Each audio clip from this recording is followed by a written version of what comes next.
আসসালামু আলাইকুম my dear student, how are you? আশা করি তোমরা সকলে ভালো আছো। আমি তোমাদের দোয়ায় আল্লাহর অশেষ রহমতে ভালো আছি। আজকে আবার তোমাদের সামনে উপস্থিত হয়েছি আমি অপটিক্যাল ফিজিক্স অর্থাৎ ফিজিক্যাল অপটিক্স এর 10th লেকচার নিয়ে। আমরা এখন অবস্থান করছিলাম লাইট অর্থাৎ আলোক মধ্যে। তো আলোর বিভিন্ন বৈশিষ্ট্যর মধ্যে আমরা আলোর ব্যতিচার, অপবর্তন এগুলো ব্যাখ্যা করেছি।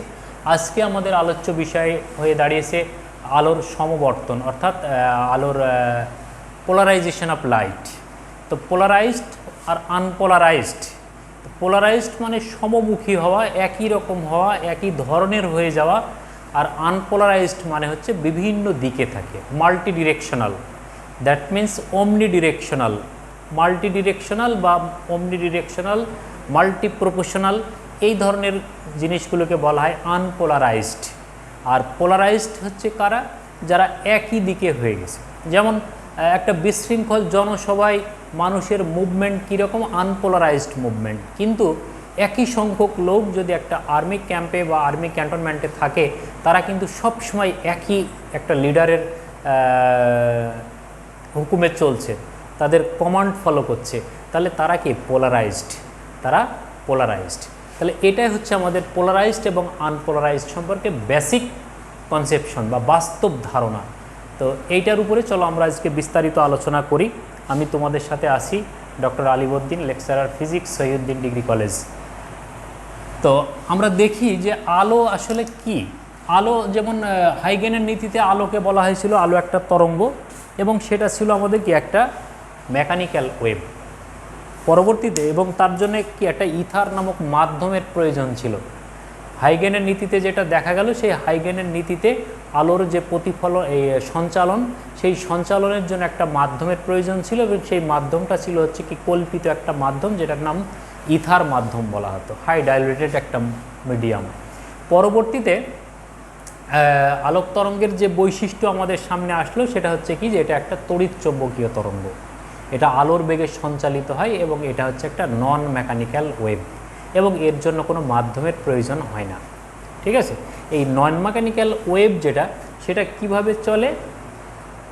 এটা একটা ট্রান্সভার্স ওয়েভ। ঠিক আছে?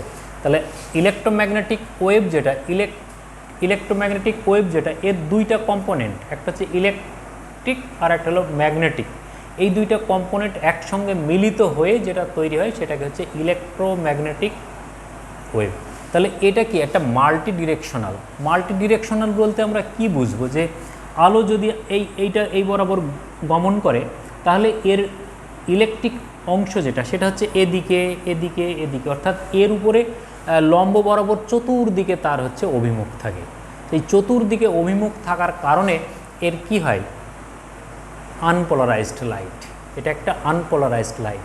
এখন কোনো একটা মাধ্যমের ভিতর দিয়ে যদি আমরা প্রবেশ করি, এর এই উপাংশগুলিকে আমরা এলিমিনেট করে দিতে পারি, তাহলে কি থাকবে? একটা অভিমুখ থাকবে আলোর। তখন সেই অভিমুখ, একটা অভিমুখ বিশিষ্ট যে আলোটা পাবো আমরা, সেই আলোটাকে বলবো আমরা কি? Polarised light. সেটাকে বলবো আমরা পোলারাইজড লাইট। তাহলে এখন যদি দেখি আমরা যে এটা এক্স অক্ষ, এটা ওয়াই অক্ষ, এটা হলো জেড অক্ষ। তাহলে এই দিকে যদি আমাদের ইলেকট্রিক উপাংশটা থাকে, এইদিকে যদি আমাদের কম ম্যাগনেটিক উপাংশটা থাকে, তাহলে এই রকম যদি হয়, তরঙ্গটা এইভাবে প্রবাহিত হচ্ছে, এটা একটা ট্রান্সভার্স ওয়েভ। তাহলে এইভাবে কি হচ্ছে? এইগুলো হলো আমাদের ইলেকট্রিক উপাংশ, এইটা হলো আমাদের চৌম্বক উপাংশ। তাহলে এইটাকে কি বলবো আমরা? এটা একটা আনপোলারাইজড লাইট।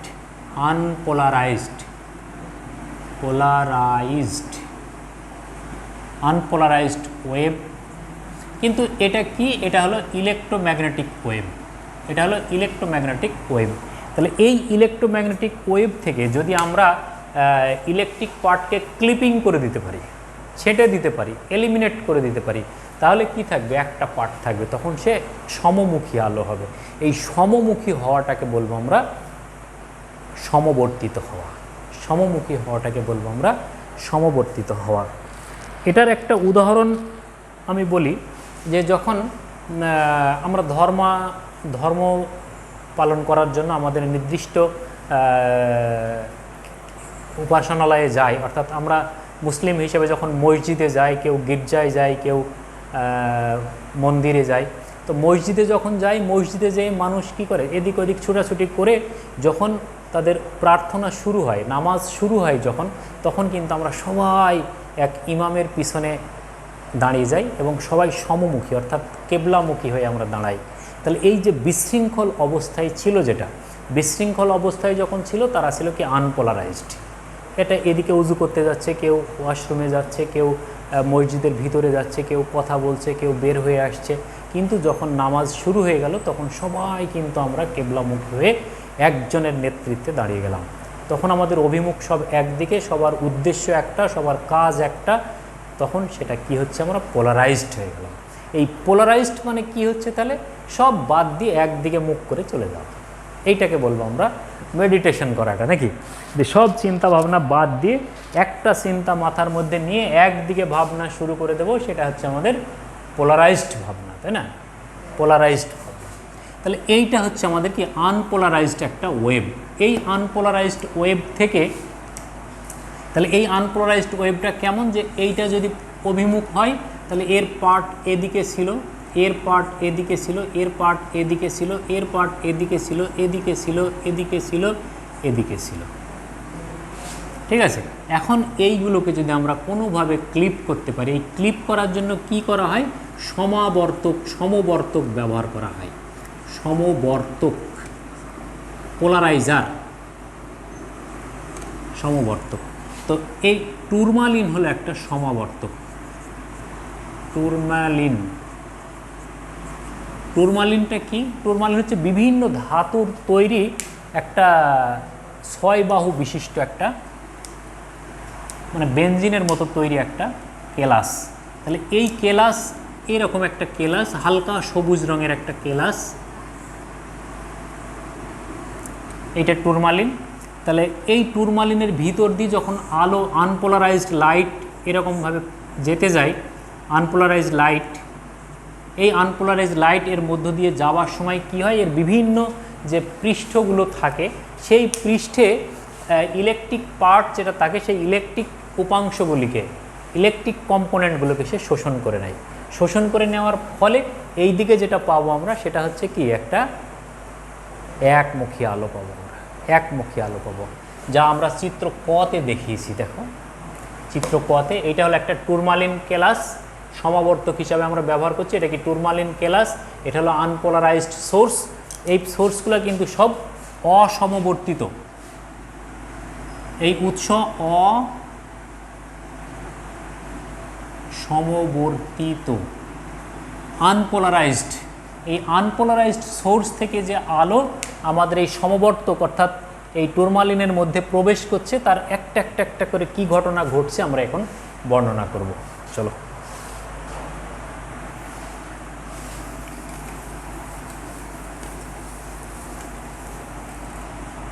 তাহলে এই বিভিন্ন উপাংশ বিশিষ্ট লাইট যখন আমাদের এই টুরমালিনের মধ্যে প্রবেশ করছে, তখন কি হলো, এর মধ্যে প্রবেশ করে এই টুরমালিন বিভিন্ন উপাংশগুলিকে শোষণ করে নিচ্ছে, নিয়ে এই দিকে যেটা থাকছে শুধুমাত্র একটা কম্পাঙ্কের এই আলোকটাই এর মধ্যে থাকছে। এবং যেহেতু এটা একটা ট্রান্সভার্স ওয়েভ, তাহলে শুধুমাত্র এই একটা উপাংশই থাকছে, এইভাবে কম্পিত হচ্ছে, এইভাবে কম্পিত হচ্ছে একটা উপাংশ। তাহলে একটা উপাংশ যেটা থাকছে, এইটাকে আমরা বলবো কি পোলারাইজড। এটা হলো পোলারাইজড লাইট। তাহলে এইটা যেটা পেয়েছি আমরা, এটা সমবর্তিত আলো, এইটা। তাহলে এই টুরমালিন কেলাসকে কি বলছি আমরা, একটা সমাবর্তক, পোলারাইজার। সেই পোলারাইজারের মধ্য দিয়ে প্রবেশ করার পরে আমরা এটা পেয়েছি। এখন এই পোলারাইজেশনের মাধ্যমে আমরা, সমবর্তনের মাধ্যমে কি কি করতে পারি? পোলারাইজেশনের মাধ্যমে আমরা একটা আলোর ইন্টেন্সিটি কমানো বাড়ানো করতে পারি, একটা আলোর ইন্টেন্সিটি আমরা কমানো বাড়ানো করতে পারি। তো দেখি আমরা এবার এখানে কি করেছি, একটা বিশ্লেষক দিয়েছি, একটা অ্যানালাইজার। এই অ্যানালাইজারটাকে যদি আমরা এর সাথে সমাক্ষভাবে রাখি, সরলাক্ষে রাখি, অর্থাৎ একই অক্ষ বরাবর যদি রাখি, তাহলে দেখা যাবে যে এটা যেহেতু ট্রান্সভার্স ওয়েভ, তাহলে এখান থেকে সমবর্তিত আলো এখানে এসছে, তাহলে এই সমবর্তিত আলোটাই দেখা গেল যে এই অ্যানালাইজারের মধ্য দিয়ে প্রবাহিত হয়ে একই ধরনের আলোর একটা সৃষ্টি করেছে। একই ধরনের বলতে কি, সমাবর্তিত তো হচ্ছেই, এটাও পোলারাইজড লাইট, কিন্তু এই পোলারাইজড লাইটের ইন্টেন্সিটি কি একই, এটার ইন্টেন্সিটিও যা এটার ইন্টেন্সিটিও তাই, তাহলে দুইটা একই ইন্টেন্সিটির একটা আলো আমরা পাচ্ছি। তাহলে দেখা যাচ্ছে যে এখানে কি প্রমাণিত হচ্ছে এইটা দ্বারা প্রমাণিত হচ্ছে যে আলো কিন্তু একটা ট্রান্সভার্স ওয়েভ। এখন যদি এইটাকে আমরা হালকা এরকম কাত করে দিই, তাহলে হালকা কাত করে দিলে কি হবে, এটার দ্বারাও আলো সমবর্তিত হবে, এটার দ্বারাও আলো সমবর্তিত হবে, কারণ কিছুটা ট্যানজেনশিয়াল অবস্থায় আছে, কত 45 ডিগ্রি কোণে আছে এটা, তাহলে 45 ডিগ্রি কোণে থাকলে এর মধ্যে দিয়ে কিছু আলো কিন্তু পাস করবে, কিছু আলো পাস করার ফলে কি হচ্ছে, সমবর্তিত হচ্ছে, তারা সমবর্তিত থাকছে আলো, কিন্তু তীব্রতা হ্রাস পাচ্ছে। তাহলে আমরা কিন্তু এটার মাধ্যমে তীব্রতা কমিয়ে দিতে পারলাম। আরও কোণ যদি আরও কম করি, আরও তীব্রতা হ্রাস পাবে, তাহলে সমবর্তিত হবে কিন্তু তীব্রতা হ্রাস পাবে। তাহলে এরপরে কি করেছি আমরা, এইটাকে এর সাথে 90 ডিগ্রি কোণে রেখে দিয়েছি। এই অ্যানালাইজারকে আমরা টুরমালিন কেলাসের সঙ্গে কি করেছি, টুরমালিন কেলাসের সঙ্গে 90 ডিগ্রি কোণে অর্থাৎ সমকোণে রেখেছি। এখন সমকোণে যদি রাখি তাহলে অ্যানালাইজারটা এইভাবে আছে, আর আমাদের সমাবর্তক আছে এইভাবে, সমাবর্তক থেকে আলো সমবর্তিত হয়েছে, তাহলে সমবর্তিত আলো এইভাবে পাস করবে, তাহলে এইভাবে যাওয়ার সময় সে তো আর কোনো কাউকেই পাচ্ছে না, তাহলে এই অ্যানালাইজারের মধ্যে তো আলো প্রবেশই করলো না, তাহলে এই আলোটা কি এখানেই থেমে গেল, যার ফলে এই অ্যানালাইজার কি করবে, তাকে বাধা দেবে। যদি সেটা হচ্ছে লংগিটিউডিনাল ওয়েভ হতো তাহলে পাস করে চলে যেত, তাহলে এইখানে এসে আর কোনো আলো পাচ্ছে না, তাহলে এখানে কি তীব্রতা নেই আলোর। তাহলে এইভাবে আমরা দেখতে পারি যে একটা সমবর্তকের মাধ্যমে কিভাবে আলো সমবর্তিত করা যায়। সমবর্তক হিসাবে আমরা ব্যবহার করেছি এখানে কি, একটা টুরমালিন কেলাস, বিভিন্ন ধরনের কেলাস ব্যবহার করে আলোর সমবর্তন ঘটানো যায়।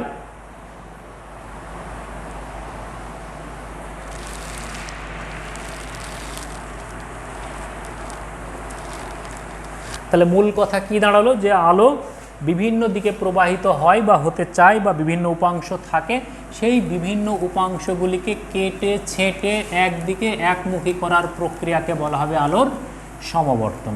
তাহলে বিভিন্ন ডিরেকশনাল আলোকে বিভিন্ন তলে বিভিন্নমুখী প্রবাহিত আলোকে বিভিন্ন তলে বিভিন্ন অভিমুখী বা ভিন্নমুখী আলোগুলিকে একসঙ্গে করে যদি আমরা কোনো সমবর্তকের মাধ্যমে একমুখী করতে পারি, তাহলে সেইটাকে বলবো আমরা হচ্ছে আলোর সমবর্তন, সেটাকে বলবো আমরা আলোর সমবর্তন।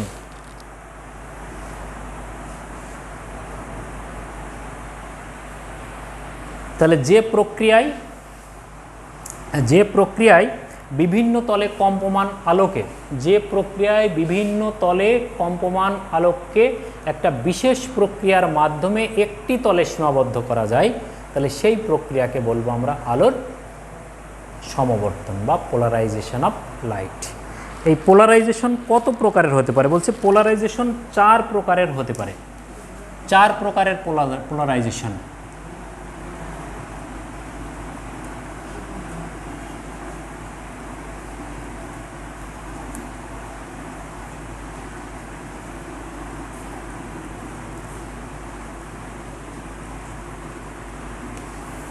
এক নম্বর কি, প্রতিফলনের মাধ্যমে পোলারাইজেশন।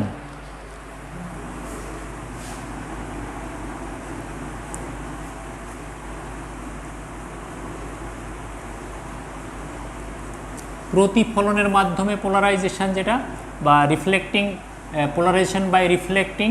2 নম্বর হচ্ছে প্রতিসরণের মাধ্যমে পোলারাইজেশন, প্রতিসরণের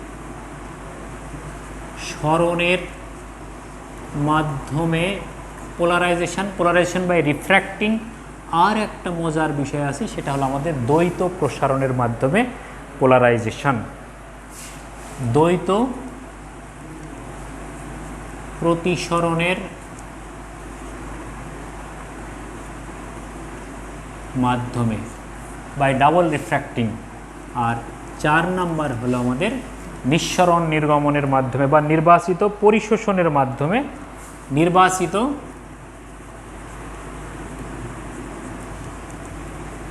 পরিশোষণের মাধ্যমে, by selecting absorption, by reflecting, by refracting, by double refracting, আর হচ্ছে selecting absorption.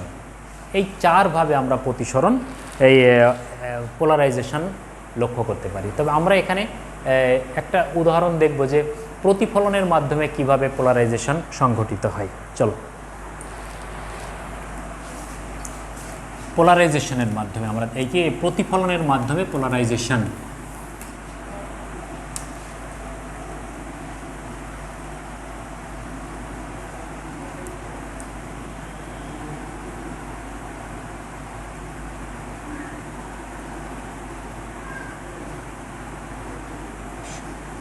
Polarisation by reflection, অর্থাৎ প্রতিসরণের মাধ্যমে।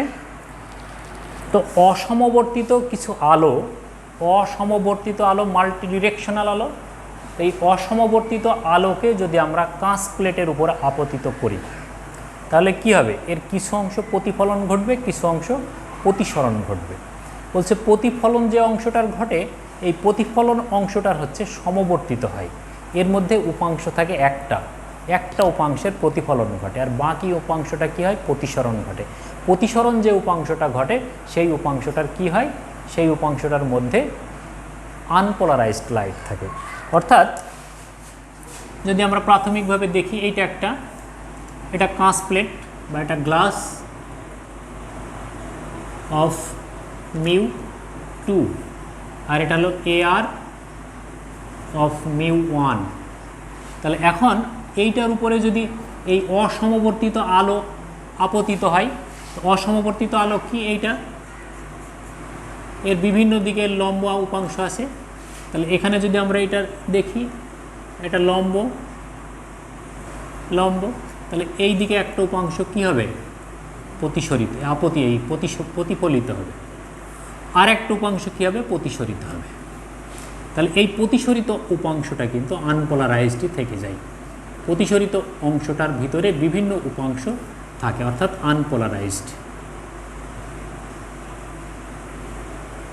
আর এটা কি হয়? এটা পোলারাইজড। তো এই পোলারাইজডের মধ্যে কিছু কিছু আনপোলারাইজড উপাংশ থেকে যায়। তাহলে এইটাকে আমরা বলবো পার্শিয়াল পোলারাইজেশন, আংশিক পোলারাইজেশন ঘটে, আংশিক পোলারাইজেশন ঘটে স্বাভাবিকভাবে যদি আমরা ফেলি। কিন্তু মেলাসের সূত্র অনুযায়ী যদি আমরা এটাকে ট্রিটমেন্ট করি তাহলে দেখা যাবে যে এটার 100% পোলারাইজেশন ঘটেছে। ঠিক আছে, মেলাস সর্বপ্রথম এই বিষয়টাকে লক্ষ্য করেন। বিজ্ঞানী মেলাস 1809 সালে, ফরাসি বিজ্ঞানী মেলাস সর্বপ্রথম এটা লক্ষ্য করেন এবং তিনি প্রমাণ করে দেখান যে কোনো আলো একটা নির্দিষ্ট কোণে আপতিত হয়ে একটা কাঁচ প্লেটের উপরে কিছু অংশ প্রতিফলিত হয়, কিছু অংশ প্রতিসরিত হয়। বলছে এই প্রতিফলিত এবং প্রতিসরিত অংশদ্বয় যদি পরস্পরের উপর সমকোণে হয় তখন 100% পোলারাইজেশন ঘটে, এবং তখন যে কোণটা তৈরি হয় সেই কোণটাকে বলা হয় কী কোণ? পোলারায়ন কোণ। তাহলে আমাদের এইটা কিন্তু নর্মাল ঘটেছে, এটা কোনো মাপজোক নেই। এই কোণটা 90 ডিগ্রি হতেও পারে, নাও পারে। এই জন্য এটার কত হয়েছে? এটার পার্শিয়াল পোলারাইজেশন ঘটেছে। তাহলে আমরা পার্শিয়াল পোলারাইজেশন না দেখে যদি 100% পোলারাইজেশন দেখি তাহলে কি হবে?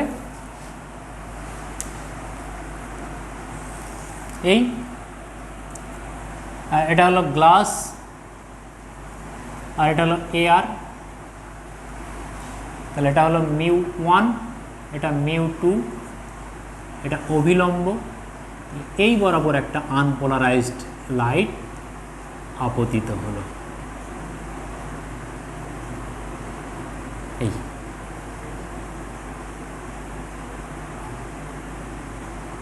Unpolarised light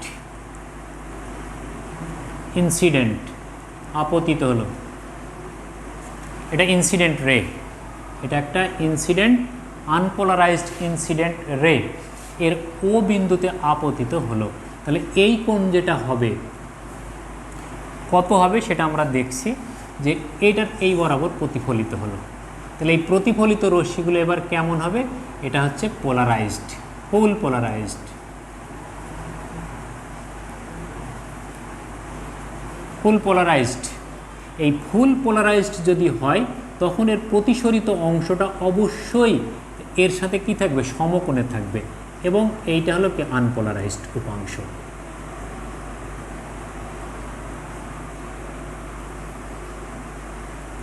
unpolarised. তাহলে এই কোণটা যদি 90 ডিগ্রি হয় তাহলে এটা তো স্বাভাবিকভাবেই আর। এখন এই যে প্রতিসরিত রশ্মি যেটা, এটা প্রতিফলিত রশ্মি যেটা, এটা পোলারাইজড।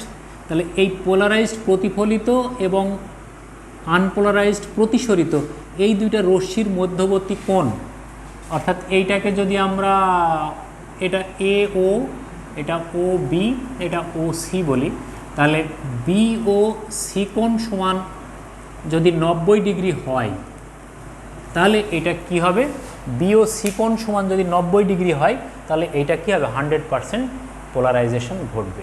তখন আমাদের এই কোণটাকে আমরা বলবো আইপি, পোলারায়ন কোণ।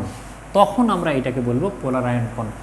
এর আগে প্রথম চিত্রে যেটা আমরা দেখেছিলাম 100% পোলারাইজেশন ঘটছে না, তখন কিন্তু আমরা সেটাকে পোলারায়ন কোণ বলতে পারবো না, অ্যাঙ্গেল অফ পোলারাইজেশন। তাহলে অ্যাঙ্গেল অফ পোলারাইজেশন কখন বলবো, যখন আনপোলারাইজড লাইট কোনো কাঁচ প্লেটের উপরে আপতিত হয়ে তার পোলারাইজেশন ঘটবে বা পোলারাইজড হবে, এবং প্রতিফলিত এবং প্রতিসরিত রশ্মির মধ্যবর্তী কোণ হবে কত, 90 ডিগ্রি। তখন আমাদের এই কোণটাকে বলবো আমরা পোলারায়ন কোণ। খুব ভালো করে মনে রাখবে এই পোলারায়ন কোণের সংজ্ঞাটা, পরীক্ষায় আসে পোলারায়ন কোণ কাকে বলে। তাহলে পোলারায়ন কোণ যে কোণে আপতিত হলো সেটাই কিন্তু পোলারায়ন কোণ না, ঠিক আছে। তাহলে এই অবস্থায়, তাহলে এটা যদি আইপি হয় তাহলে এটাও আইপি, এটাও আইপি। তাহলে এই কোণটা কত আমাদের, এটা তো বিভেদ তল, তাহলে এই কোণটা অবশ্যই তাহলে কত, 90 ডিগ্রি মাইনাস আইপি। তাহলে এটা 90 ডিগ্রি, তাহলে এটা অবশ্যই আইপি কোণ, আইপি। তাহলে টোটালটা যদি 90 ডিগ্রি হয়, এটা 90 ডিগ্রি মাইনাস আইপি, তাহলে এটা আইপি। তাহলে এটা যদি আইপি হয় তাহলে এই কোণটার মান কত হবে, এটা এটা আনপোলারাইজড, তাহলে এটার মান হবে আমাদের হচ্ছে এই r is equal to 90 degree minus i p, 90 degree minus i p, এটা আনপোলারাইজড লাইট। তাহলে এখন যদি আমরা এই ও বিন্দুতে স্নেলের সূত্র প্রয়োগ করি তাহলে কি হবে, হ্যাঁ, তাহলে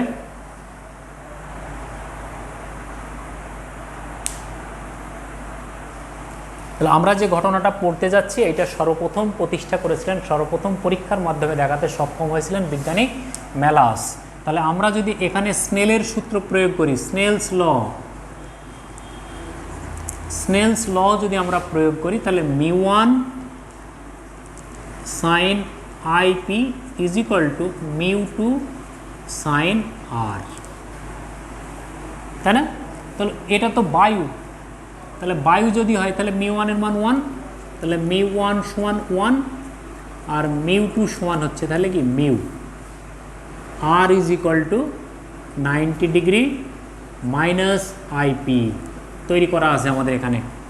অতএব তাহলে 1 ইন্টু সাইন আইপি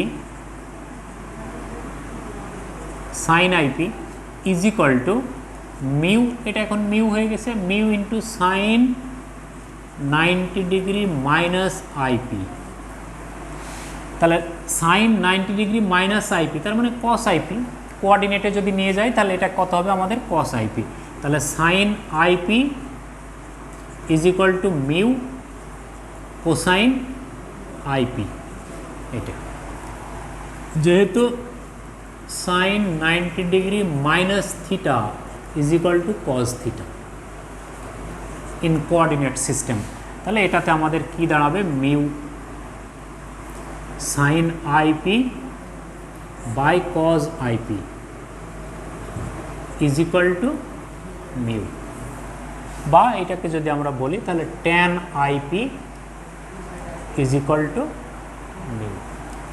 এইটা আমাদের তাহলে কি পোলারাইজেশন থেকে আমরা পেলাম যে পোলারাইজড কোণের ট্যান সমান হচ্ছে প্রতিসরিত মাধ্যমের প্রতিসরাঙ্কের সমান। এইটা সর্বপ্রথম বিজ্ঞানী ব্রুস্টার তার পরীক্ষার মাধ্যমে দেখিয়েছিলেন, এই জন্য এটাকে ব্রুস্টার্স ল বলে। হ্যাঁ, ব্রুস্টারের সূত্র,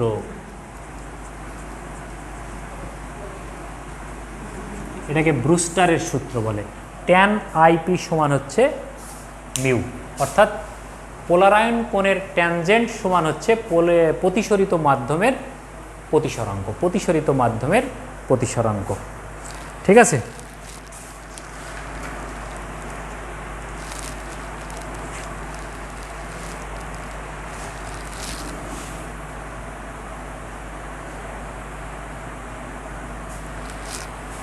তো বিজ্ঞানী ব্রুস্টার দেখাতে সক্ষম হয়েছিলেন যে বায়ু পানির IP ইজ ইকুয়াল টু কত ছিল জানো?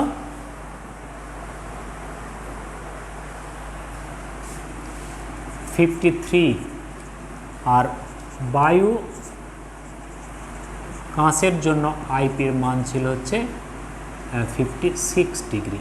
এটা অবশ্যই বিশুদ্ধ পানি বা বিশুদ্ধ কাঁচ হতে হবে।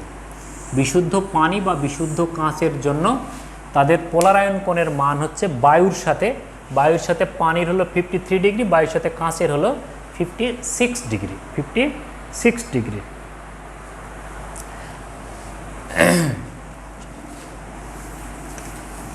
হ্যাঁ, তাহলে এখন যেহেতু প্রতিসরাঙ্ক বায়ু এবং পানির মধ্যে প্রতিসরাঙ্ক যেটা আমরা দেখলাম যে tan IP is equal to mu, এরকম যে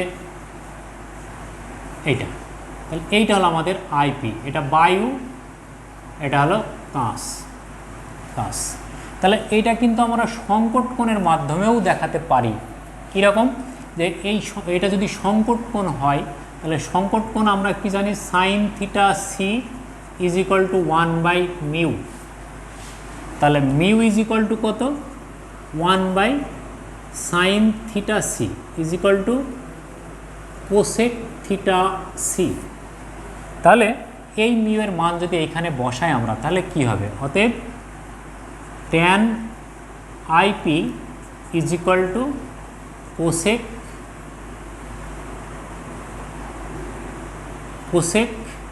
θc। এখানে θcটা কি? θc হলো আমাদের সংকট কোণ। তাহলে এইটা হলো আমাদের পোলারায়ন কোণ এবং সংকট কোণের মধ্যে সম্পর্ক, পোলারায়ন কোণ এবং সংকট কোণের মধ্যে সম্পর্ক। অথবা এটাও বলতে পারি আমরা tan IP is equal two 1/sin θc, এটাও বলতে পারি। তাহলে এখন আমরা যদি IP এর মান বের করতে চাই তাহলে এখানে কি বলবো আমরা? IP is equal two tan inverse cosec θc। তাহলে এটা হলো আমাদের IP এর মান in terms of critical angle. তাহলে ক্রিটিক্যাল অ্যাঙ্গেল এবং পোলারায়ন কোণের মধ্যে একটা সম্পর্ক আছে। কিসের মাধ্যমে? ওই মাধ্যম যদি একই হয়, বায়ু থেকে কাঁচে, সংকট কোণ এবং পোলারায়ন কোণ কিন্তু ওইখান থেকেই আমাদের দেখতে হবে, তখন হচ্ছে এদের সম্পর্কটা পাবো। কিন্তু পোলারায়ন দেখলাম হচ্ছে বায়ু আর পানির মধ্যে, আর সংকট কোণ নিয়ে আলোচনা করতে যাচ্ছি সেটা হলো বায়ু আর কাঁচের মধ্যে, তখন কিন্তু হবে না, তখন আমাদের এই সম্পর্কটা ফুলফিল করবে না। তো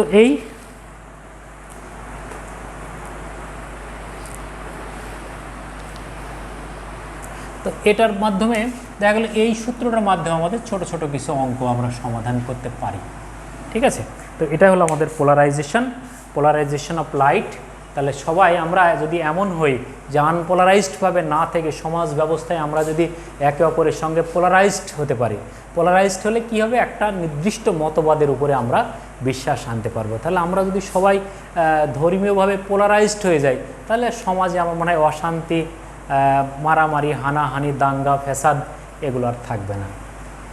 riot is eliminated by the polarization of every man. ওকে, ভালো থাকো, সুস্থ থাকো, আল্লাহ হাফেজ।